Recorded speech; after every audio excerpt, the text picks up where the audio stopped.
को हम लोग इतना फिट करते हैं कि मास्टर बन जाता है। मेरे देश की धरती सोना उगले उगले उगले धरती, मेरे देश की धरती।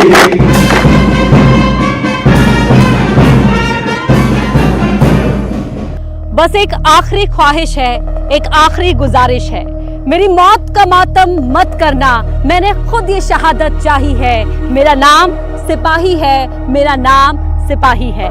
और सीआरपीएफ के इन्हीं जाबाजों के इसी हौसले को नमन करने के लिए, सलाम करने के लिए न्यूज़ 18 लेकर आए खास कार्यक्रम सीआरपीएफ ग्रेटर नोएडा कैंप से। और इस खास शाम को और खुशगवार बनाने के लिए हमारे साथ हैं एक ऐसे राजनेता जो दिल्ली से दूसरी बार के सांसद हैं, दिल्ली बीजेपी के अध्यक्ष रह चुके हैं, राजनेता हैं, कलाकार हैं, सुप्रसिद्ध अभिनेता हैं, भोजपुरी फिल्मों के सुपरस्टार हैं, लेकिन आज एक राष्ट्रभक्त के रूप में हमारे साथ मौजूद है मनोज तिवारी जी। मनोज जी, बहुत बहुत स्वागत है आपका। जय हिंद, सभी को जय हिंद। और 15 अगस्त की इस अमृत महोत्सव जब देश मना रहा है, उसकी ढेर सारी शुभकामनाएं। मुझे बहुत गर्व है कि इस समय मैं इस गर्वित वर्दी में हूँ सीआरपीएफ के, और सीआरपीएफ के एक शिविर में हूँ, और मैं इतना अच्छा लग रहा है मुझे, मैं उसका वर्णन नहीं कर सकता। मनोज जी, आप समझ सकते हैं कि मेरी खुशी का कोई ठिकाना नहीं है, क्योंकि इस शाम में जश्न आज़ादी के इस मौके पर मैं सीआरपीएफ कैंप में हूँ, आप हमारे साथ मौजूद हैं कि मैं अपना परिचय देना ही भूल गई हूँ। मेरा नाम अपर्णा है और आज के इस खास मौके पर हम सीआरपीएफ के इन जाबाजों के हौसले को नमन करेंगे, उनके परिवारों के हौसलों को नमन करेंगे, और साथ ही जानेंगे किस तरह के तप से गुजरकर वो कुंदन बनते हैं, वो जाबाज बनते हैं जो देश की आंतरिक सुरक्षा का हर वक्त ख्याल करते हैं। मनोज जी, जो आपकी एंट्री हुई ना, वो बहुत धमाकेदार, लेकिन जब आपने सलाम किया तो मैं देख पा रही थी आपके चेहरे पर कुछ अलग ही तरह के एक्सप्रेशन थे। क्या चल रहा था मन में? देखिए, एक तो हम लोग एनसीसी के कैडेट रहे हैं, और देश की इस वर्दी के लिए हमारे अंदर से सर्वोच्च सम्मान है, और वही पहना दिया गया, भले ही एक दिन के लिए, बट मैं ऐसा मानता हूँ कि इस वर्दी की एक जिम्मेदारी है, और इसी को पहन करके न जाने कितने हमारे भारत माँ के दुलारे बच्चे हंसते हंसते इस देश की रक्षा के लिए शहीद हुए हैं। 75वां आज़ादी का दिवस है, और इसको तो लोग अपनी अपनी जगह से मना ही रहे होंगे, सब कोई तरह तरह से मना रहे होंगे, लेकिन मुझे मौका मिला है न्यूज़ 18 के साथ एक सीआरपीएफ कैंप में आने का। राजीव जी, रास बिहारी सिंह जी, ये सभी लोग यहाँ खड़े हैं, हमारे तमाम साथी जो बैंड पे उन्होंने जनगण मन बजाया, मन गौरवान्वित है। सबको स्वतंत्रता दिवस की बहुत सारी शुभकामनाएं। बिल्कुल, सभी को स्वतंत्रता दिवस की ढेर सारी शुभकामनाएं। और ये शाम हम जानेंगे अपने जाबाजों के बारे में, जवानों की कहानियों के बारे में, बलिदान के किस्से के बारे में। मनोज तिवारी जी तो हमारे साथ रहेंगे ही इस शाम को और मधुर और खुशगवार बनाने के लिए। मनोज जी, चलते हैं जी।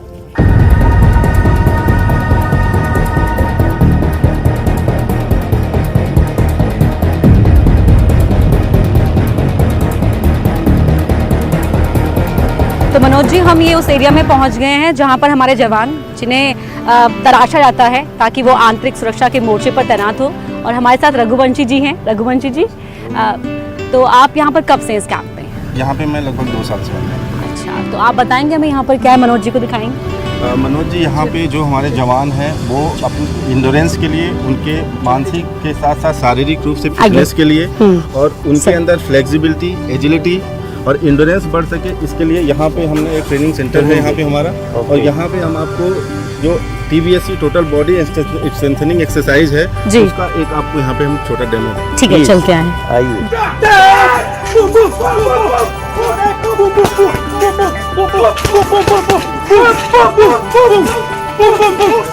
तो हमारे जवान यहाँ पर टोटल बॉडी स्ट्रेंथनिंग एक्सरसाइज कर रहे हैं। कमाल है। और यही करके तो फिर वो उनको इंड्योरेंस वो शक्ति मिलती है जिससे वो विपरीत परिस्थितियों में काम बिल्कुल। जज्बा हमेशा एक जैसा रहता है हर तरह के हालात जी, में, हर तरह के हालात में एकदम चाहे आप हमेशा- एक्चुअल फ्रंट पे हो या ट्रेनिंग ले रहे हो। जी बिल्कुल, ट्रेनिंग में जो जज्बा हमको ग्राउंड में चाहिए, जो हमें वार के टाइम पे चाहिए, बॉर्डर पे चाहिए, या हमें लड़ाई के टाइम पे चाहिए, वो जज्बा हम यहाँ पे तैयार करके देते हैं। बहुत बढ़िया। जय हिंद सबको। जय। कमाल है आप लोगों की ट्रेनिंग देख करके हम लोगों को भी थोड़ा थोड़ा जोश आने लगा। बिल्कुल। थैंक यू ब्रदर, फिर मिलते हैं। Thank you so much. ठीक है, अब हम उस फील्ड पर आगे। रघुवंशी जरा बताइए कि ये फील्ड क्या है और यहाँ पर क्या क्या यहाँ करते पे हैं। मैम एडीपी ड्रिल किया जाता है, जी जी। जिसमें एडीपी मीन्स होता है aggression, determination and persistence, okay. जिसमें डिटर्मिनेशन के साथ एग्रेशन चाहिए। जी जी। और यहाँ पे इनका ये माइंडसेट दिया जाता है कि जब अगर दुश्मन आता है तो ये दुश्मन को सबसे पहले, अगर उनका साथी भी है तो इनमें होड़ मच जाती है कि सबसे पहले दुश्मन को कौन मारेगा। वो आपको एक डेमो के रूप में दिखाएंगे। ठीक है मनोज सर, Yes. दुश्मन से भिड़ने की, उनको मारने की होड़। हाँ। अच्छा, ये एक सीआरपीएफ के लिए और भी टफ होता है, क्योंकि जो बॉर्डर पर तैनात है उन्हें तो पता है कि बाहर सीमा पार से हमें गोलियां चल रही है, वो दुश्मन है हमारे, लेकिन आपको देश के आंतरिक मोर्चे पर रहकर पहचानना और फिर पब्लिक कैओस ना हो वो भी कंट्रोल करना बहुत बड़ी जिम्मेदारी है। नो डाउट, इसलिए तो इनकी तैयारी आज देखना इम्पोर्टेंट है।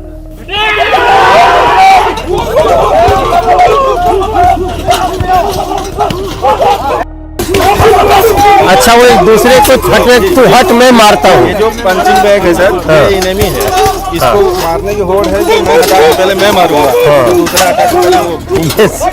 बेसिकली अगर नेता कोई आ गए सर, उनके साथ में ये लोग हैं, तो पब्लिक जैसे उनके पास सपोर्ट करती, उनको ये बाहर हटाने के जो है अच्छा अच्छा, ये ड्रिल के तौर पर है, ये अडॉप्ट किया गया है ओके ओके ओके। सर। तो ये कोई पर्टिकुलर टाइम फ्रेम है कि तब ये करते हैं या 24 घंटे कुछ ना कुछ चलता रहता है? ट्रेनिंग पीरियड के दौरान में इस एक्सरसाइज को किया जाता है, उसमें इनके मसल पावर के साथ साथ इनका मेंटल स्टेटस को उस ग्राउंड में जो है जब ये ड्यूटी करते हैं उसको मेंटेन करने के लिए पहले से ही सिखलाई इनको दी जाती है। Okay. Elito Singh from Manipur. ओह वाह, मणिपुर। Thank you sir. तो ये आप प्रैक्टिस इनको अक्सर कराते हैं? ये जब ड्यूरिंग द ट्रेनिंग उसी टाइम हम कंटिन्यू कराते रहते हैं और ड्रिल बताते रहता है और उसका बेनिफिट और क्या क्या होने वाला चीज़ है जो हमारा रिलेटेड जो ड्यूटी के रिगार्डिंग में, ये सारी चीज़ उनको ट्रेनिंग बताते हैं और ट्रेनिंग कराते रहते हैं सर। मूवमेंट करते समय सब में इनका एनर्जी लेवल सेम। बिल्कुल। सर हाँ, ये क्या है रघुवंशी जी? ये सर रोप बैटरिंग एक्सरसाइज है। ओके। रोप बैटरिंग एक्सरसाइज में बेसिकली इनके बाइसेप्स मजबूत होते हैं। ड्यूटी के दौरान सर देखेंगे कि मैक्सिमम बाइसेप्स के यूज होता है। हाँ। और मसल पावर को स्ट्रांग करने के लिए ये रेगुलर एक्सरसाइज हम करवाते हैं। ओके जी ओके, एक बार देख लेते हैं।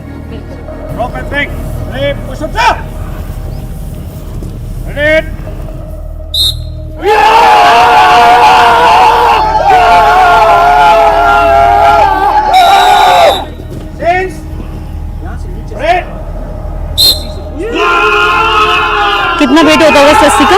कितना वेट होगा रस्सी का? तो रस्सी का वेट लगभग 4 से 5 किलो है। और अगर ये गीली हो जाती है तो हाँ। वेट बढ़ जाता है, लेकिन अगर गीली हो गई तब भी एक्सरसाइज बंद नहीं होता। अच्छा। इवन हम किसी भी मौसम में, बारिश में भी ये हम कंटिन्यू करते हैं। तो ये आपके मसल आर्म्स के लिए? बाइसेप्स के लिए, आर्म्स के लिए, मसल पावर को स्ट्रांग करने के लिए ये एक्सरसाइज की जाती है। ओके। जान बोलना भी है, करना भी है।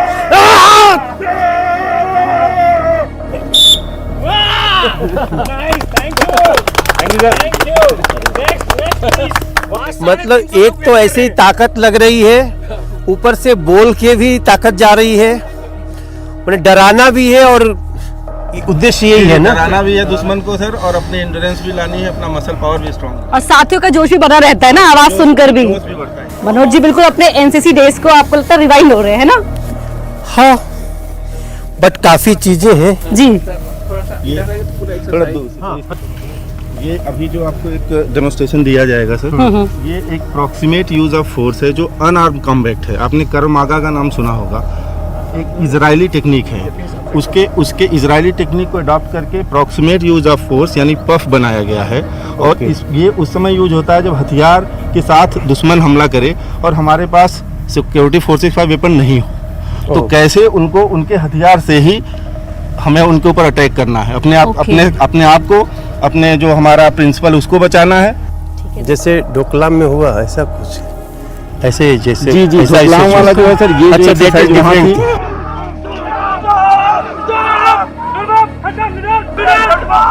सर जो सीआरपीएफ में जो ट्रेनिंग का शेड्यूल है लगभग जो है 44 वीक का है। जो बेसिक रिक्रूट है तो उनको 44 वीक का। अच्छा, लेकिन जो कैडर कोर्सेज होते हैं या अन्य 44 वीक। सर 44 वीक की ट्रेनिंग होती है। ये ट्रेनिंग हमारी जो है 10 वीक की है। इसमें जो है हर जवान को हम लोग इतना फिट करते हैं कि ये किसी भी ड्यूटी को करने के लिए अपने फील्ड में मास्टर बन जाए सर। मतलब लगभग 11 महीने। दुश्मन को मारते हैं, उसके बाद मारने के बाद खुद की पोजीशन बनाते हैं और स्कैन करते हैं राइट लेफ्ट की कोई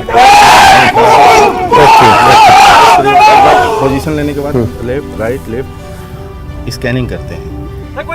कोई और तो जी कोई और आदमी नहीं दुश्मन खड़ा। जी वेरी नाइस। अगर नाइफ हो तो कैसे हैंडल नाइफ का अटैक होता है।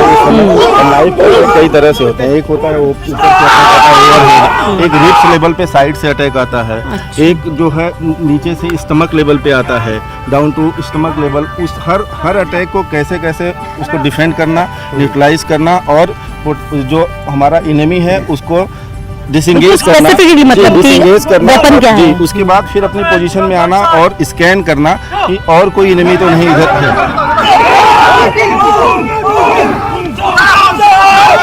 ये पिस्टल थ्रेट है, पिस्टल थ्रेट। पिस्टल अटैक में ये नहीं चलेगा, ये पिस्टल थ्रेट में होगा। कई बार जो दुश्मन ऐसा भी होता है सर, जो पिस्टल थ्रेट करके कुछ न कुछ हासिल करना चाहता है, लूटना चाहता है या कुछ अनडू एडवांटेज लेना चाहता है, जो कि आपकी जान से उसको मतलब नहीं है, लेकिन आपके पास कुछ ऐसी कीमती चीज़ है, कुछ ऐसा है जिससे आपको कुछ थ्रेट दे के अपनी बात मनवाना चाहता है। तो उस केस में ऐसे अटैक को डिफेंड किया जाता है।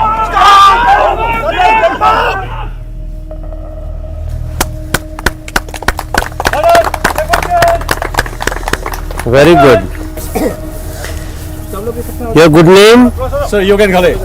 योगेंद्र काले। मेघालय का सर। ओके। और बाकी जवान अलग अलग सेक्टर से आते हैं होंगे ना, कहीं से भी? ऑल इंडिया में हर जगह से। भारत का रिप्रेजेंटेशन यही है। यूनिटी इन डाइवर्सिटी को सबसे अच्छा एक्सप्लेन अगर कोई करता है सर तो फोर्स करती है। बहुत अच्छी बात आपने कही। चलो, ये हमारा सौभाग्य है कि मैं 15 अगस्त के नाते आप लोगों का ये सब आर्ट देख पा रहा हूँ। वैसे तो we are proud of CRPF. Exactly.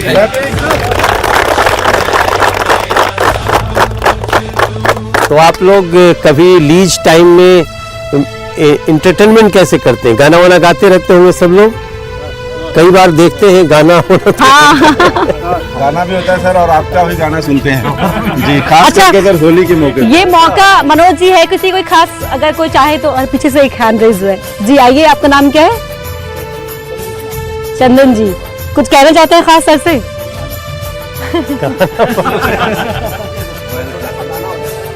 नहीं, मुझे अच्छा लगेगा आप लोगों के साथ गाना गा के। वैसे हमने एक गाना तो जब हम ये वर्दी देखते हैं तो तुरंत हमारे दिमाग में आने लगता है, और आज तो मैंने भी पहन रखी है। ओ मेरे भाई, मेरे बहनों, मेरी माँ, ओ मेरे बंधु, मेरे भाई, मेरी माँ, मुझको ये वतन तुम सब से है प्यारा। ओ मेरे भाई, मेरे बंधु, मेरी माँ, मुझको ये वतन तुम सब से है प्यारा।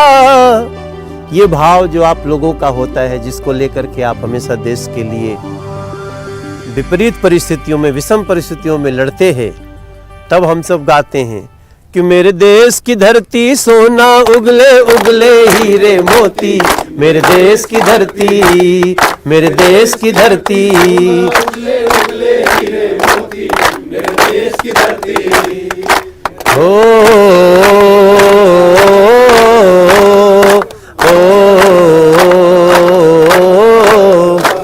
बैलों के गले में जब घुंघरू दीपक के राग सुनाते हैं, दीपक के राग सुनाते हैं। सुन के रहट की आवाजें यूं लगे जहीं सहनाई बजे, यूं लगे कहीं सहनाई बजे। ओ मेरे देश की धरती सोना उगले उगले हीरे मोती, मेरे देश की धरती, मेरे देश की धरती सोना उगले उगले हीरे मोती, मेरे देश की धरती। भारत माता की जय। आप लोगों से मिलके बहुत अच्छा लगा, फिर आएंगे हम कभी। जय हिंद। जय हिंद। तो देखा हमने किस तरह की कड़ी ट्रेनिंग से गुजरते हैं ये जवान और कैसे ये तपकर आंतरिक मोर्चे को संभालने के लिए पहुंचते हैं। इस तरह की 44 हफ्तों की इनकी ट्रेनिंग होती है, जिस तरह से डीआईजी साहब हमें बता रहे थे। और अब हम बढ़ रहे हैं उस मंच की तरफ जहां बहुत से जवान हमारा इंतजार कर रहे हैं और हम पहुंच रहे हैं उनके शौर्य को नमन करने के लिए, उनकी वीरता को सलाम करने के लिए और साथ ही बलिदान की वो कहानियां सुनने के लिए जो हर वक्त हमारे जोश को बढ़ाती हैं, हमारे जवानों के जज्बे को बनाकर रखती हैं। आइए चलते हैं वहां।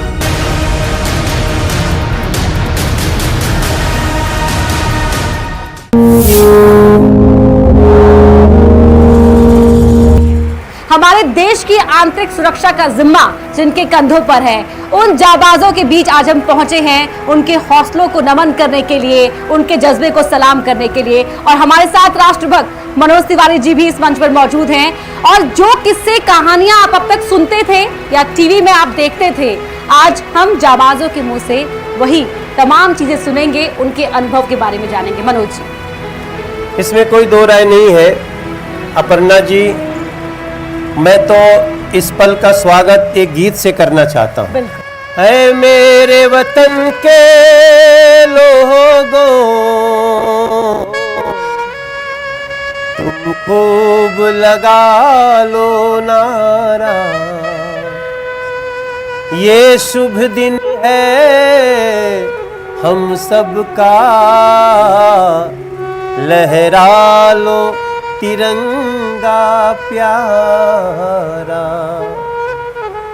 पर मत भूलो सीमा पर वीरों ने है प्राण गवाए, कुछ याद उन्हें भी करेंगे जो लौट के घर ना आए। ऐ मेरे वतन के लोगों, आज हम जिनके आंगन में वो सीआरपीएफ है हमारी, हम आपको नमन करते हैं। हमने गाने में नई लाइन बना दी। बिल्कुल, आपने इमोशनल भी कर दिया और देशभक्ति से भी भर दिया। देखिए, यहाँ बैठा हुआ हर अधिकारी, हर जवान और कुछ हमारी ऑफिसर्स की बेटर हाफ भी यहाँ पे हैं। और 15 अगस्त पे इससे बड़ा माहौल क्या हो सकता है। बिल्कुल, हम जिनके लिए जिस वर्दी को देख करके हम गौरवान्वित होते हैं, आज मैंने यहीं से एक वर्दी थोड़ी देर के लिए मांग भी ली है। अच्छा लग रहा है ना? तो फिर ताली बजा दीजिए। मैं सिर्फ पहना ही नहीं हूँ, मुझे इस वर्दी का बहुत गर्व है, बहुत अभिमान है। बिल्कुल, और आपने उस मान को बनाए भी रखा है। इतनी अच्छी शुरुआत आपने कर दी। अब मैं इस बातचीत के सिलसिले को थोड़ा सा आगे बढ़ाऊंगी। जोरदार तालियां हो जाए एक बार फिर से, क्योंकि अब हम उस सिलसिले को शुरू करने जा रहे हैं जहां सब मिलकर झूमेंगे, क्योंकि जश्न आज़ादी का ये मौका है। और मेरे पास एक लिस्ट भी है मनोज जी, जिसमें ये कहा गया है कि जो हमारे जवान है ना, वो बहुत बहादुर हैं, उसके साथ ही वो अलग अलग हुनर भी रखते हैं। हमारे पास बी नीलेश जी हैं यहाँ पर। प्लीज बी नीलेश जी, मैं चाहूंगी कि आप आगे आ जाइए एक बार। जोरदार ताली हो जाए हमारे इस जाबाज के लिए, बी नीलेश जी के लिए। जय हिंद। तो भाई आप निश्चित रूप से, इन्होंने कहा कि आप सामने की तरफ हो जाइए। हाँ, इधर आ जाइए प्लीज। आज आपको प्रिविलेज है। बी नीलेश जी, आप कहाँ से हैं? मैं गुजरात से हूँ। मैं तो गुजराती में कुछ कहेंगे या? जी नहीं, मैं हिंदी में ही कहूँगा। अच्छा। और पंजाब केसरी का गाना सब कुछ सुनाऊंगा, सर को भी सुनाऊंगा। बिल्कुल, हो जाए। बिल्कुल सुनाइए। तलवारों पे सर वार दिए, अंगारों में जिस्म जलाया है, तब जाके कहीं हमने सर पे ये केसरी रंग सजाया है।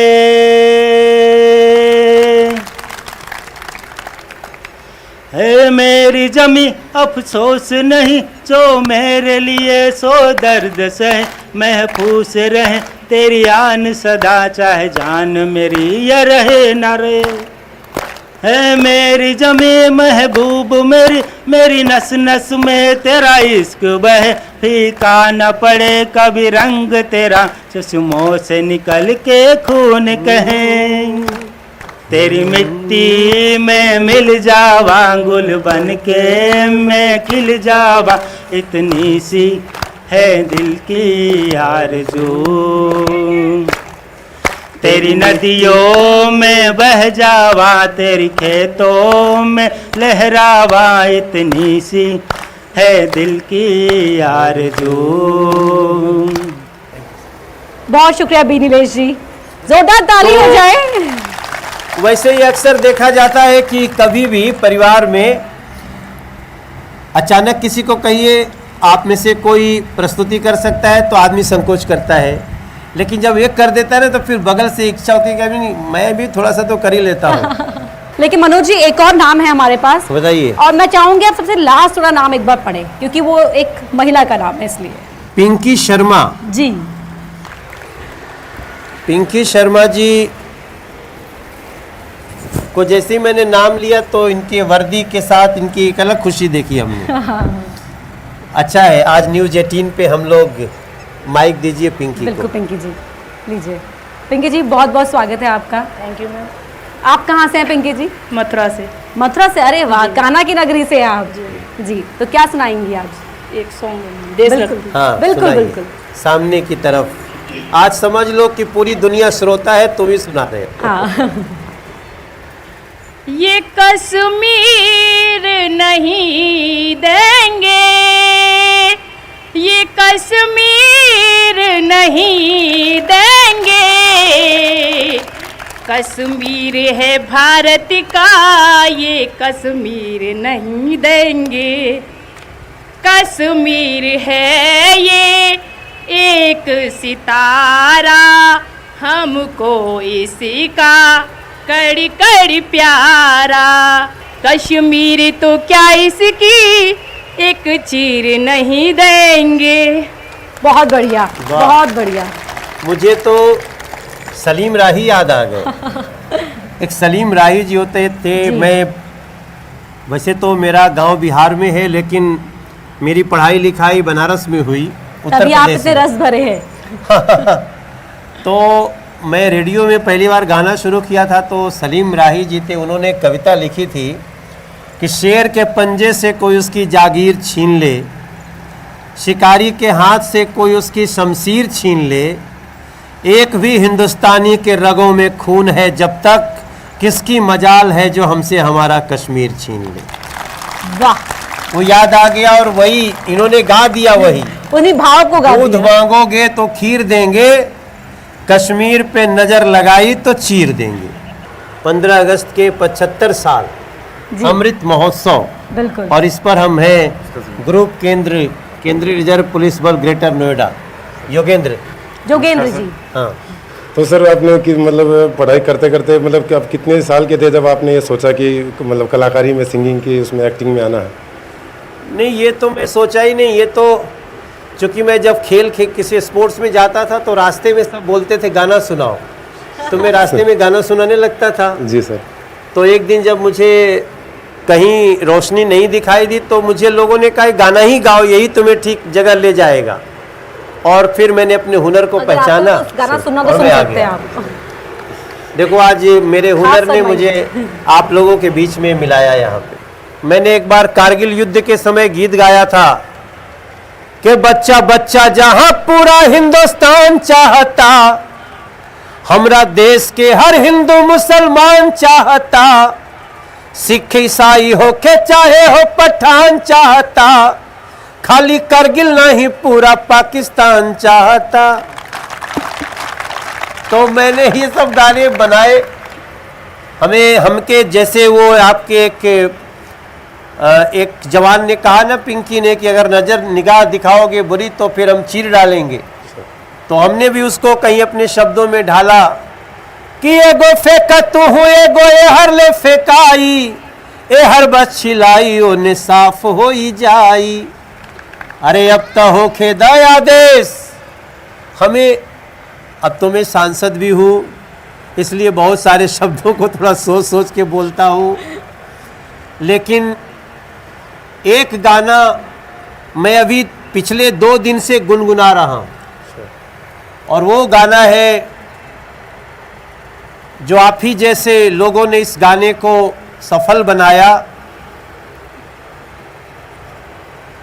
कि कब तक बोझ संभाला जाए, द्वंद्व कहाँ तक पाला जाए, दोनों तरफ लिखा हो भारत, सिक्का वही उछाला जाए। दोनों तरफ लिखा हो भारत, सिक्का वही उछाला जाए। तू भी है राणा का वंशज, तू भी है राणा का वंशज, फेंक जहां तक भाला जाए, फेंक जहां तक भाला जाए, फेंक जहां तक भाला जाए। और मुझे क्या पता था कि इस कविता का असली मर्म नीरज चोपड़ा समझेगा और ऐसा भाला फेंकेगा कि गाना सफल हो जाएगा। तो सर आपने रिंकिया के पापा गाया और साथ में लिखा भी, तो सर किसकी छवि दिमाग में सोच के सर वो किया? ये तो अंदर की बात पूछ लिया इन्होंने। एक्चुअली ये गाना जब मैंने लिखा था, गाना तो आप लोगों ने सुना ही होगा, चट देनी मार देली खींच के तमाचा, ही हंस देल रिंकिया के पापा, ही हंस देल रिंकिया के पापा, ही हंस देल। सुनीला की मर्द के ना नाम लिहल जाला, उनका बिना नाम लिहले कुछो न कहाला, नाम लेके कहेली कि चाय दो जरा सा, ही हंस देल रिंकिया के पाप। अब मैं जहाँ गलियों में जाता हूँ लोग बोलते हैं देखो देखो रिंकिया के पापा। अब थोड़ा सा मैं इस बातचीत को यहीं पे रोकना चाहूँगी जोगेंद्र जी, क्योंकि थोड़ा सा हमें ना रोशनी का भी ख्याल करना है। सर हमारे बीच में हम बलिदान और वीरता की बात कर ही रहे थे, हमारे बीच में गैलेंट्री अवार्ड विनर्स भी हैं। मैं चाहूँगी डीआईजी एसके तिग्गा साहब जी से कि प्लीज सर मंच पर आए, आप हमारे बीच में जोरदार तालियों के साथ स्वागत कीजिए एसके तिग्गा जी का। जय हिंद सर। सर घर में जब झगड़ा होता है या मौसम विपरीत होता है तो आप शांत रहते हैं, मुस्कुरा देते हैं? कठिन सवाल है, सबके सामने डिस्क्लोज नहीं किया जा सकता। ठीक है सर, मुझसे कहा गया था कि सर से एक चीज़ पूछना, तो उन्होंने मुझे दिया कुछ लिखकर, लेकिन मैंने कहा कि इतना नहीं पूछूंगी तो खुद बताएंगे। मैं सिर्फ तारीख का जिक्र कर दूंगी, और तारीख है 20 फरवरी 2016। जी हाँ, 20 फरवरी 2016 ये मेरे लिए यादगार दिवस है। कश्मीर की बात है, JKEDI बिल्डिंग, और जो हमारी कॉन्वॉय थी जो नीचे से ऊपर जम्मू से अपने लोगों को, कश्मीर वालों को और श्रीनगर वगैरह को लेके आती थी, उसके ऊपर सवेरे सवेरे अटैक हो गया। अटैक होने से हमारे 2-4 जवान शहीद भी हुए, इंजर्ड भी हुए। हमारे को सूचना मिली विदिन अ मिनट, हमारे यहाँ 1 मिनट ड्रिल सिखाया जाता है, विदिन अ मिनट मैं तुरंत अपने लोगों को लेके पहुंच गया। साथ ही हमारे IG साहब थे। पूरा बिल्डिंग का मुआयना करने के बाद डिसाइड किया कि हम लोग मेन गेट से ही अंदर जाएंगे।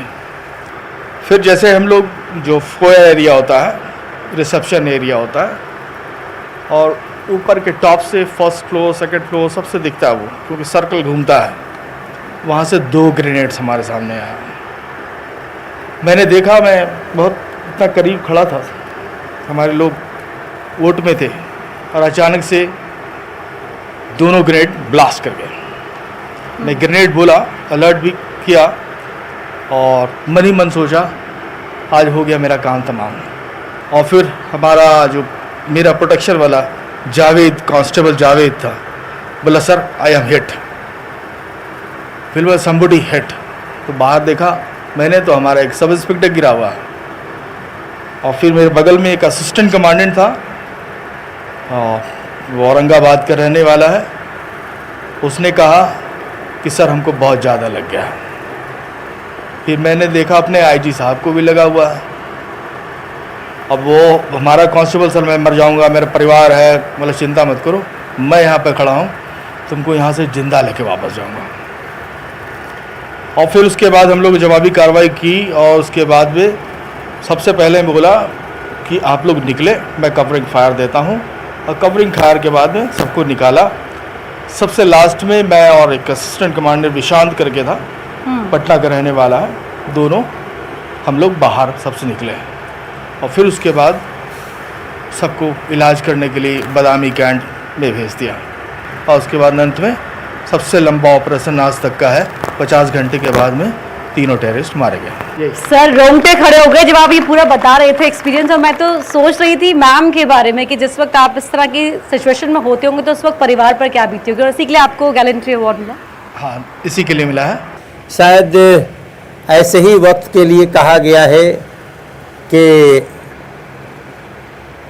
चाहे कोई कितनी भी कोशिश कर ले, हमारी हस्ती है और वो बनी रहेगी, दुनिया की कोई ताकत उसको डिगा नहीं सकती।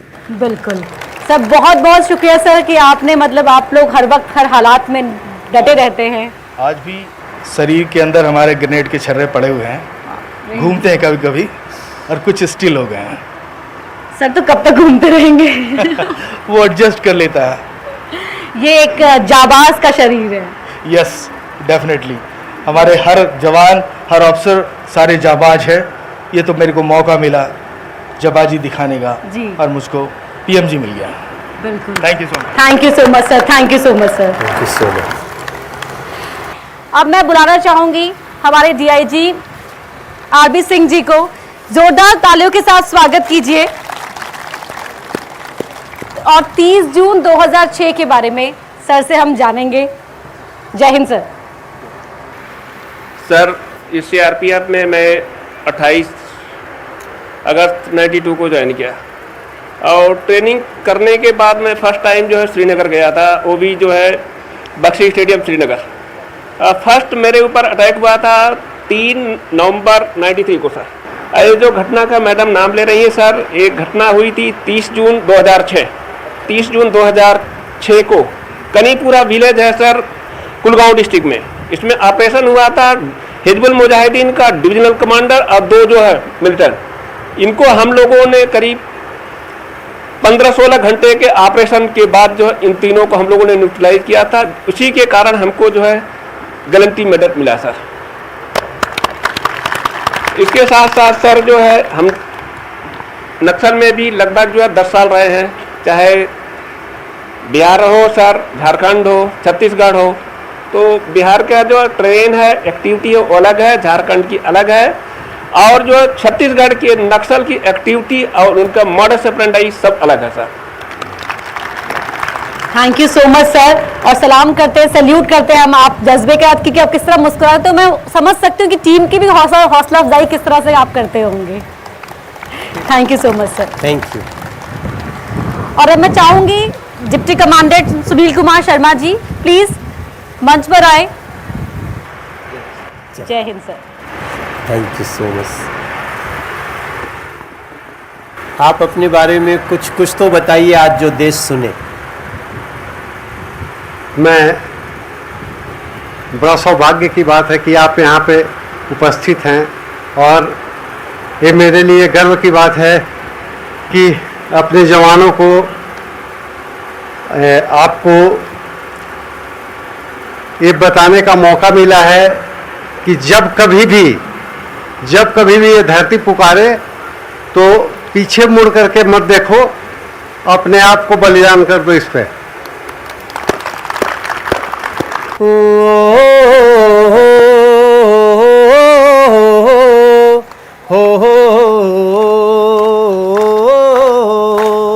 मेरे देश की धरती,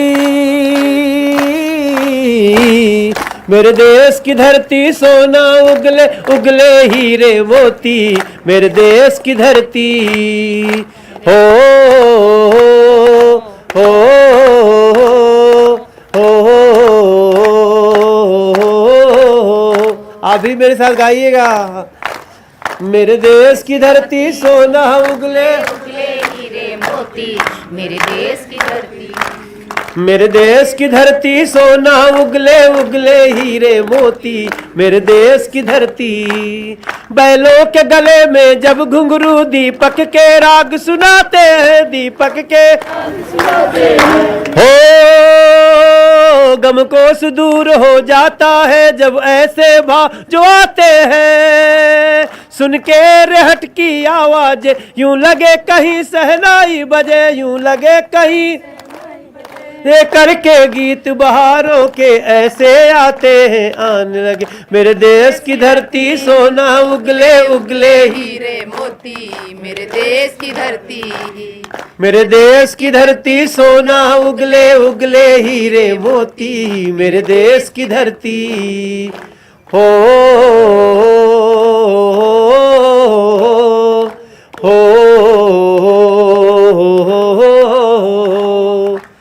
ऐसा मुझे आप सबके साथ गाते हुए लग रहा है कि आप जब आप कदम ताल करते होंगे, जब आप ड्रिल करते होंगे तो आपको ताल तो ऐसे ही आ जाता होगा।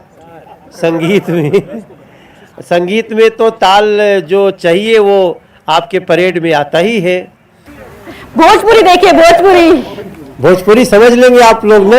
अरे सर, आजकल तो भोजपुरी सब लोग समझ ले रहे हैं। बिल्कुल इंटरनेशनल लैंग्वेज है, ग्लोबल लैंग्वेज। हाँ, हम एक गीत और गुनगुनाना चाहते हैं। बिल्कुल, कजरी। अरे बहुत बढ़िया। वो देखो ये ताला खोल दिया उन्होंने। एक दुल्हन, उसका भैया आया है उसका विदाई कराने के, चलो मायके चलना है। हाँ। तो लड़की कहती है कि नाना मैं सावन में यहीं रहूंगी, आप खाना खाओ जाओ। तो एक गीत है, आप सब उसको सुने होंगे कि मोरे भैया अइले अनवैया हो सवनवा में ना जइबो नदी। मोरे भैया अइले अनवैया हो सवनवा में ना जइबो नदी। नाही जइबो नदी रे, ना जइबो नदी। सोने की थाली में जेवन परोसली, चाहे भैया खाए चाहे जाए हो सवनवा में ना जइबो नदी। चाहे भैया खाए चाहे जाए हो सवनवा में ना जइबो नदी। वाह सर वाह। अब शाम अपने रंग अपने चरम पर पहुंचा है और यहाँ पर देखिए सभी जाबाजों के चेहरे खिल उठे हैं, बिल्कुल बत्ती सी दिखाई दे रही है। कोई दो राय नहीं है। और हम आज की शाम भी याद रहेगी। अरे गोरिया चांद के अजोरिया नियर गोर बाड़ू हो, तो हर जोड़ के हूँ नहीं खे बेजोड़ बाड़ू हो। भारत माता की